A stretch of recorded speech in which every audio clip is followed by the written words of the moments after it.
Fala pessoal, sejam muito bem-vindos e vamos dar continuidade às nossas questões de administração. Estamos na 10ª questão e a gente ainda tem uma trilha muito longa a percorrer. Vamos comigo. Questão número 10. A estrutura organizacional esperada em uma organização burocrática é: letra A, em rede? De forma alguma, né, pessoal? A estrutura em rede é uma estrutura super moderna e a organização burocrática de Weber é bem tradicional. Então, em rede é aquela estrutura onde a gente tem facilidade de contratar o marketing, o RH, depende bastante de parceiros e pode fazer isso a nível mundo. Então, eu preciso de RH, eu posso contratar uma empresa lá na Ásia para contratar gente dos Estados Unidos. Essa é a estrutura em rede. Estrutura matricial, de jeito nenhum, meus amigos. Estrutura matricial também é uma estrutura moderna que vai dar aquela ideia de dualidade de comando. Na estrutura matricial, a gente sempre vai ter uma estrutura, uma departamentalização funcional com uma divisional e sempre teremos dois chefes. Letra C, vertical. Boa. C de casinha. Por quê, meus amigos? A gente tem que lembrar que a organização burocrática é uma organização rígida, que se importa muito com a hierarquia. Então, a estrutura vertical, ela tem muitos níveis hierárquicos. Assim, é característica da organização burocrática. Perfeito. Só para a gente matar aqui, horizontal, de forma alguma. Horizontal é típica da organização por processo. A linha do horizonte me distrai. Horizontal, ou seja, poucos níveis hierárquicos, com os níveis hierárquicos cheios de departamentos, geralmente as fases do processo. E por fim, orgânica, de jeito nenhum. Quando a gente tem a dualidade, uma organização mais orgânica e mais mecânica, nós sabemos que a organização burocrática, que é aqui a questão número 10, está pedindo, ela se assemelha muito mais à organização mecânica. Então, nadinha de orgânica, gabarito do 10, letra C de casa. Maravilha, professor. Vamos juntos. 11. No que tange ao timing do controle, a organização burocrática caracteriza-se por... Ai, meu Deus do céu. A gente sabe que no processo administrativo, o nosso processo administrativo é composto, via de regra, por 4 etapas: planejar, organizar, dirigir e controlar. E muita gente acha que o controle é feito sempre no final. Mas nós, alunos do Superação Cursos Online, sabemos que não é assim. Que o controle ele pode acontecer antes da execução, quando a gente vai fazer um checklist para ver que tudo que a gente vai usar na execução, se realmente está presente, está à nossa disposição. Então já é o controle perfeito, controle a priori.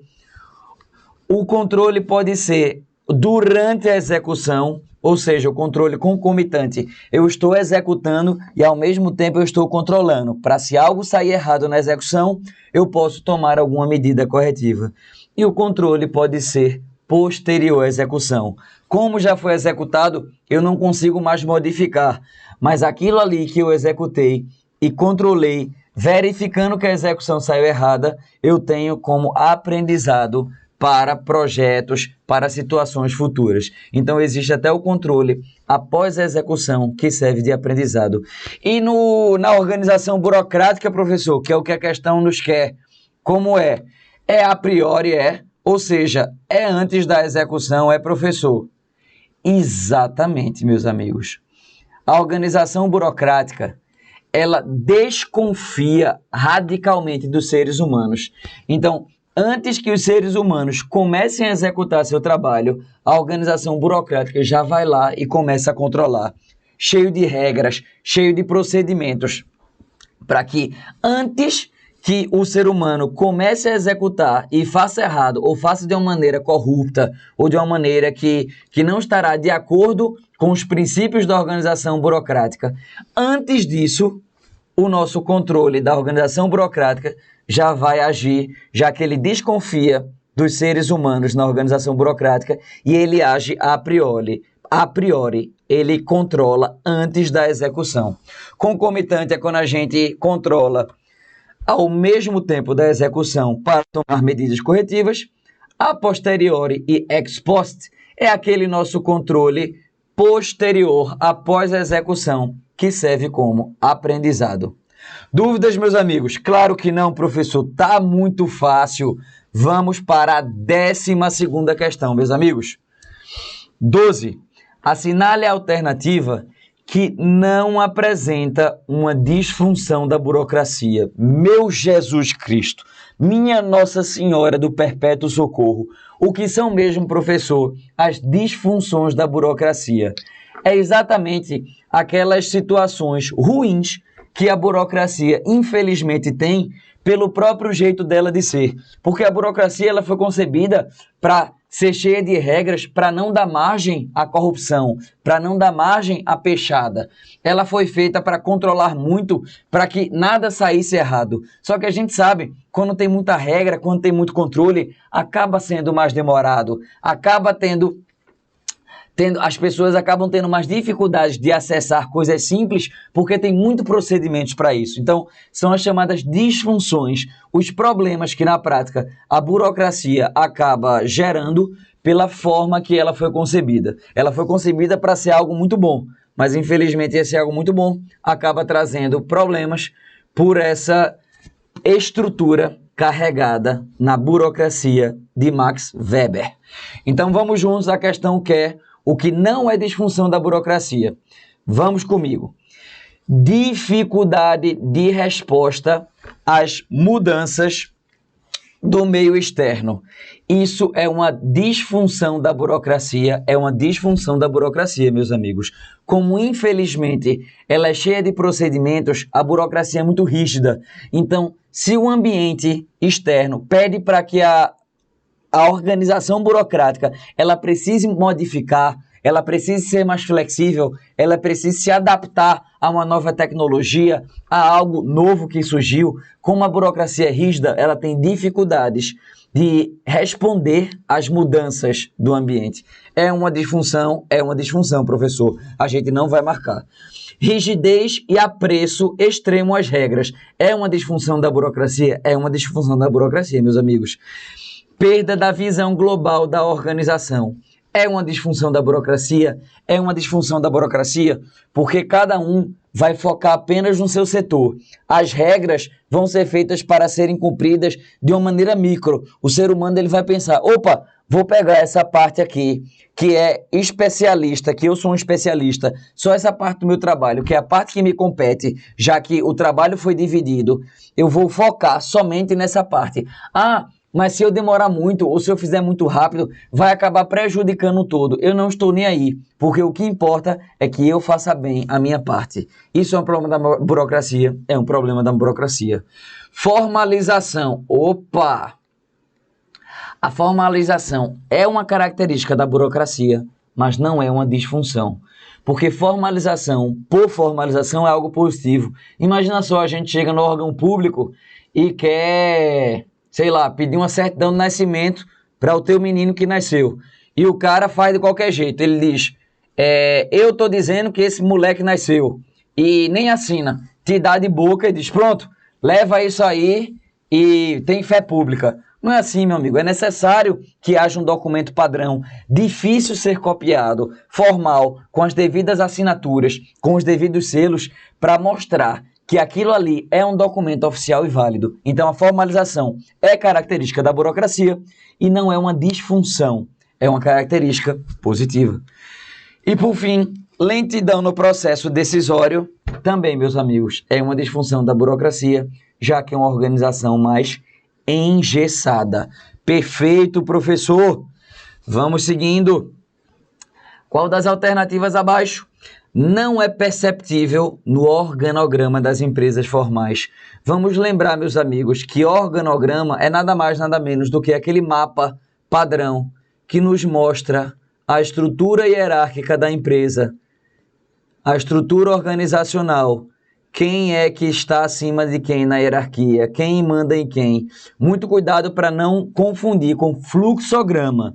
Fluxograma é o mapa dos processos. Organograma é o mapa da estrutura organizacional. Assim, a questão nos pergunta: qual alternativa abaixo não é perceptível no organograma?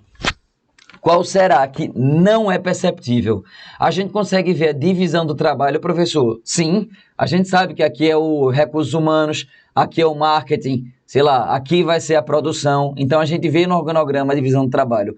A relação de supervisão, com certeza, esse setor, esse departamento, ele tem hierarquia, tem supervisão sobre esses dois aqui.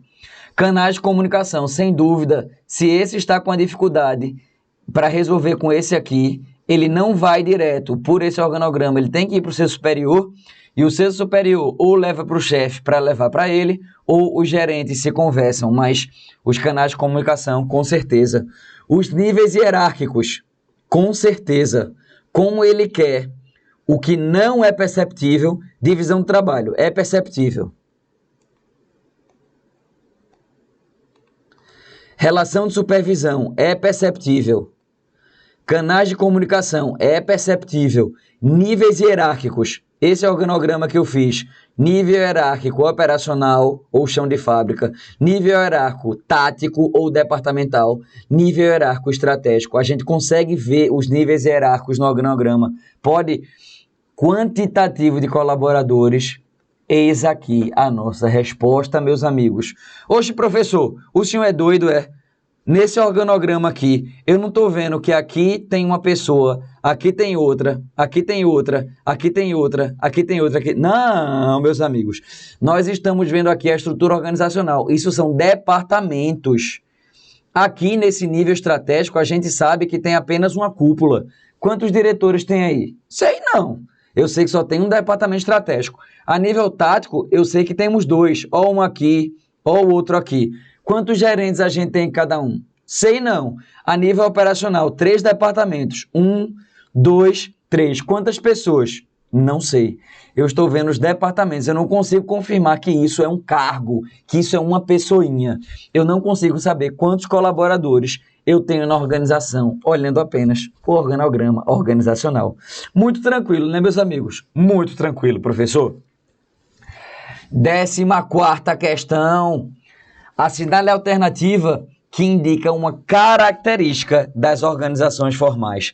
Essa aí, meus amigos, vai ser tranquilo, com o mnemônico, com a forma muito fácil do professor Felipe Vasconcelos, aqui no Superação Cursos Online, fazer você lembrar quais são as danadas das características das organizações formais. A gente vai pensar na hierarquia de Bob Marley, na hierarquia do reggae, na hierarquia do dread. Bob Marley não usa os dreads, né, que é aquela forma bem específica, aqueles, como se fossem aqueles encaracolados, aquelas tranças da galera de Bob Marley, não são os dreads. Essa é a característica das organizações formais, a hierarquia dread. Professor, parece até que o senhor fumou essa ervinha de Bob Marley, porque eu não estou entendendo nada. Você não está entendendo nada, mas agora não só você entende tudo, como aluno do Superação, fecha as características da organização formal na sua prova, porque hierarquia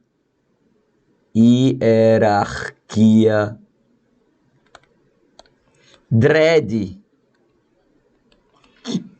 nos garante todas as características das organizações formais modernas. Ou seja, quais são elas? Aqui, ó, hierarquia é a primeira.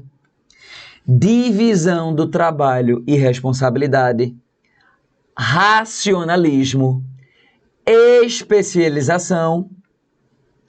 E de hierarquia. Divisão das responsabilidades e autoridades.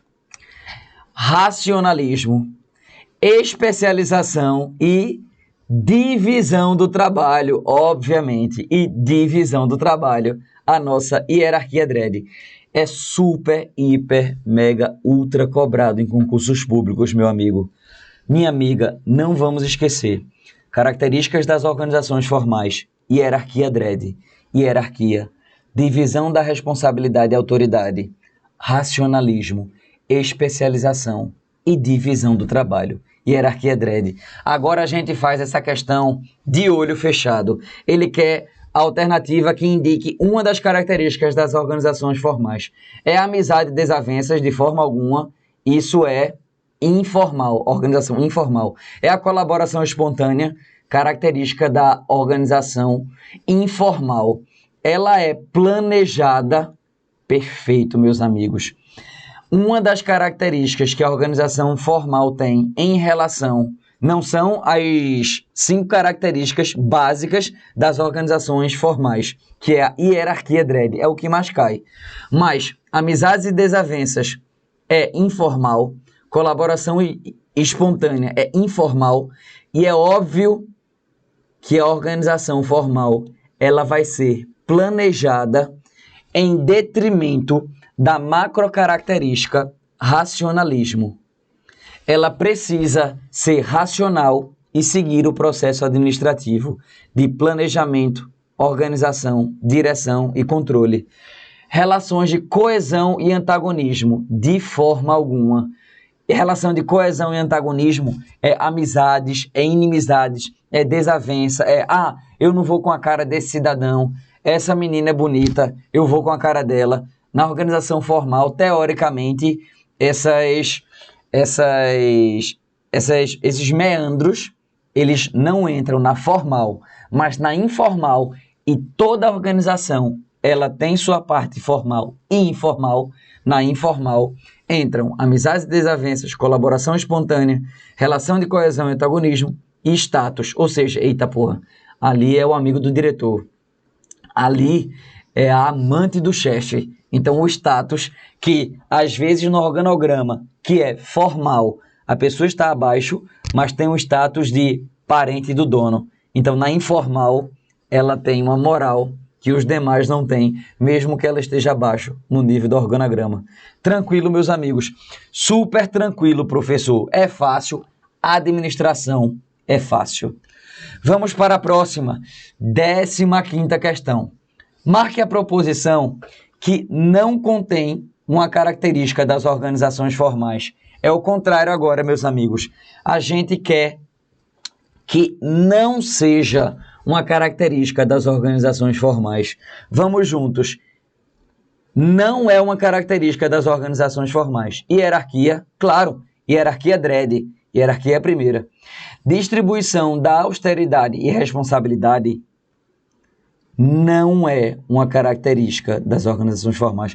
Mas, professor, pelo amor de Deus, você acabou de falar. Hierarquia dread, hierarquia, divisão do trabalho, R de racionalismo, E de especialização, e o D não era distribuição da autoridade. Autoridade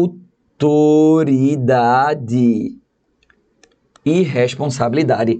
Austeridade, meus amigos. Ser austero é quando a gente age de maneira forte com alguém. Muitas vezes, quando diz, o governo está agindo com austeridade na política econômica, é porque o governo está fazendo a política fiscal arrojada, está tratando a economia com rigidez.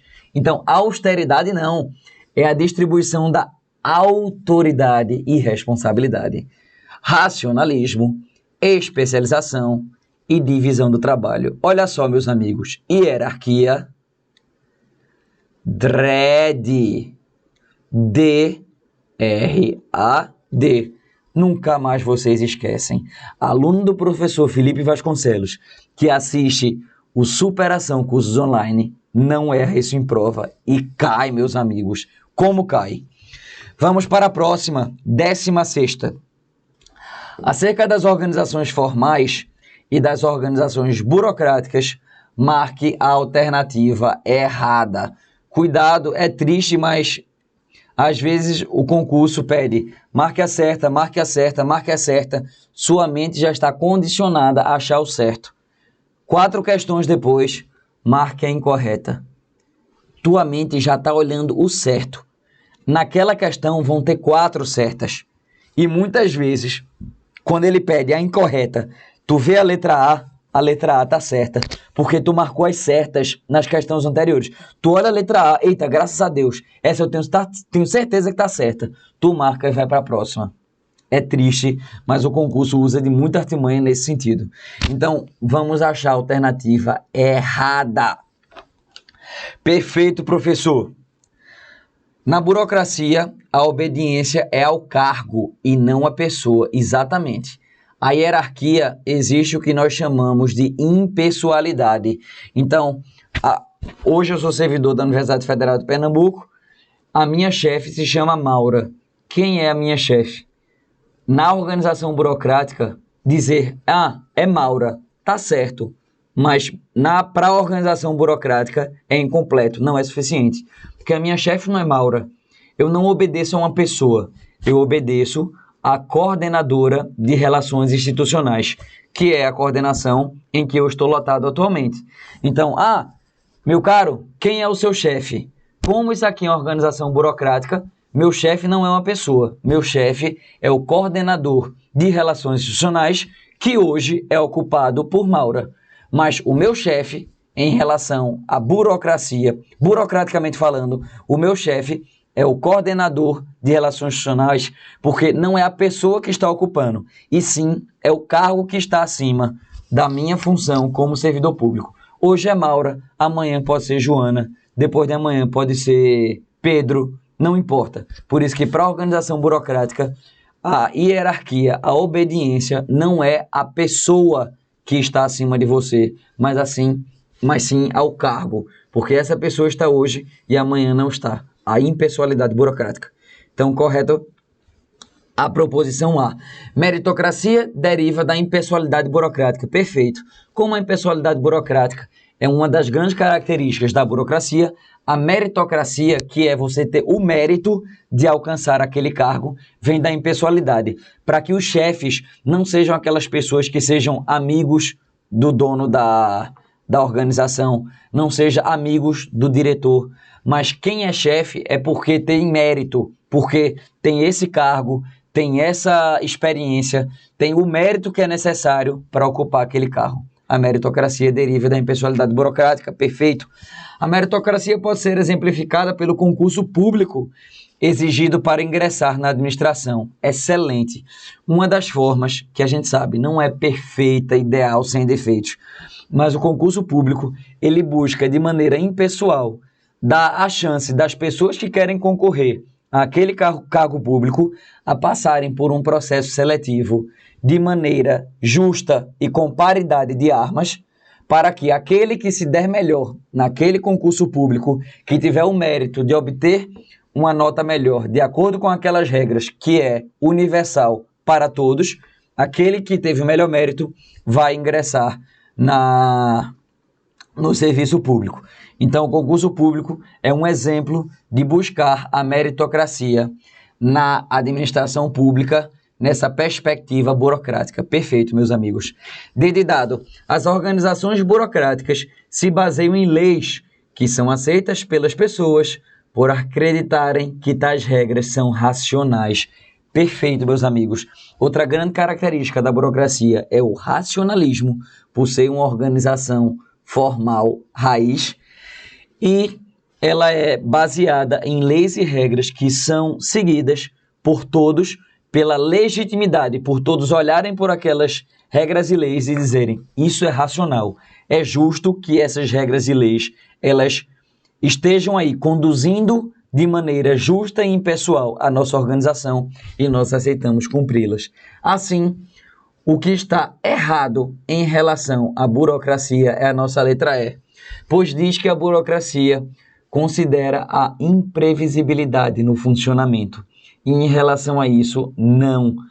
Hoje, as organizações formais modernas, elas entendem que o futuro, em relação à economia, à política, o futuro, ele tem o seu fator de risco. Ele não pode ser perfeitamente previsto no planejamento. Óbvio, devemos planejar, devemos nos preparar para o futuro.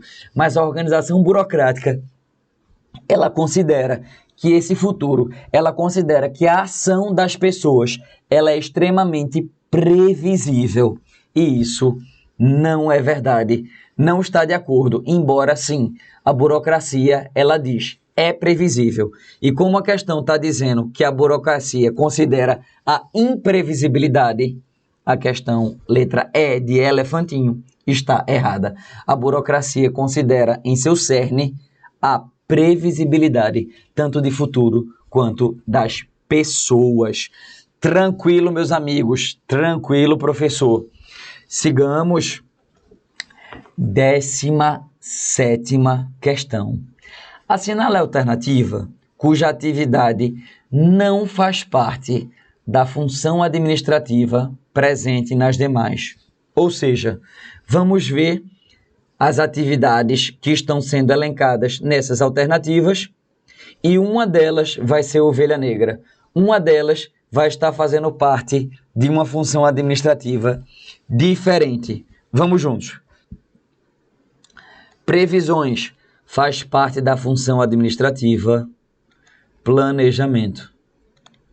Fixação de metas e objetivos. Planejamento. Definição de políticas e procedimentos. A gente está definindo como é que a organização ela vai se portar ao longo da execução. É logo no início. O definir os procedimentos, as políticas, é planejamento. Avaliação de desempenho, achamos nossa ovelha negra. É controle. É a última função administrativa. É a nossa ovelha negra, porque a letra E, programação, faz parte também do planejamento. Então, a alternativa cuja atividade não faz parte das demais, D de dado, avaliação de desempenho, faz parte do controle, enquanto as demais atividades que estão presentes nas outras alternativas fazem parte do planejamento. É fácil, professor? É fácil. Para o aluno superação, é fácil. Próxima questão, meus amigos. 18. Marque a questão que apresenta a definição incorreta. Olha que inferno, velho. Ficar trocando para marcar o certo e o errado. Mas, infelizmente, meus amigos, treino difícil, jogo fácil. Aqui a gente precisa estar bem atento aos enunciados para, infelizmente, na nossa prova, quando a gente for ser aprovado no concurso público, na hora do vamos ver, na hora da prática, na hora que vai separar os meninos dos homens, a gente não fique caindo por besteira, não fique perdendo questões fáceis por besteira. Então, treinamos aqui dessa maneira. Marque a questão que apresenta a definição incorreta. Letra A.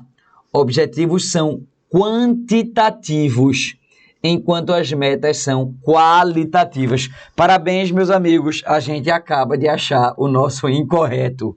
Os objetivos e as metas, ambos são definidos no planejamento, mas os objetivos têm o caráter qualitativo e as metas quantitativo. Professor, pode dar um exemplo? Posso. Eu tenho como objetivo passar no curso da Receita Federal do Brasil até 2023. Meu objetivo, passar no concurso da Receita até 2023. Perfeito. E se esse é o objetivo, que é qualitativo, passar no concurso da Receita Federal, o que seriam metas para esse objetivo? Ou seja, metas quantitativo. Para esse objetivo, eu poderia traçar como metas fazer 60 questões por dia, estudar contabilidade 3 vezes por semana, rezar para Papai do Céu me ajudar a passar na Receita Federal 4 vezes por dia. Não deixa de ser uma meta, pois é uma forma quantitativa de eu chegar ao meu objetivo, que é qualitativo, que é passar na Receita Federal. Entendidos, amigos? Super entendidos. Assim, se achamos a incorreta, estamos supondo que as demais estão corretas. Mas vamos confirmar agora. Missão é a razão de ser, de existir da empresa. Perfeito, conceito certinho. Visão, onde a empresa quer chegar. Perfeito. Negócio, atividades principais de um determinado momento. Exatamente. Negócio é o que a empresa está fazendo como core business, como negócio principal, que é a atividade principal da empresa naquele momento. Um exemplo, a McDonald's é fazer hambúrguer, é servir lanches. Não é consertar roupas. Pode ser que a McDonald's, em uma das franquias, ela tenha um setor que seja para consertar as fardas dos funcionários, que suja muito de óleo, que na cozinha. Pode até ser que a McDonald's faça isso. Mas o negócio da McDonald's é fazer lanche, é fazer hambúrguer, é oferecer comida aos seus clientes. E não outras coisas que porventura ela possa fazer. E valores, ideias de atitude e comportamento que devem estar presentes nas relações com a empresa. Perfeito, meus amigos. Todos esses conceitos estão extremamente corretos e fazem parte do planejamento, em especial do planejamento estratégico. Amigos, como já temos aqui, já demos uma boa caminhada nesse bloco, daremos um rápido intervalo, um break, uma pausa rapidinha para beber uma água, ir ao banheiro e dar continuidade às nossas muitas questões de administração. Te aguardo lá.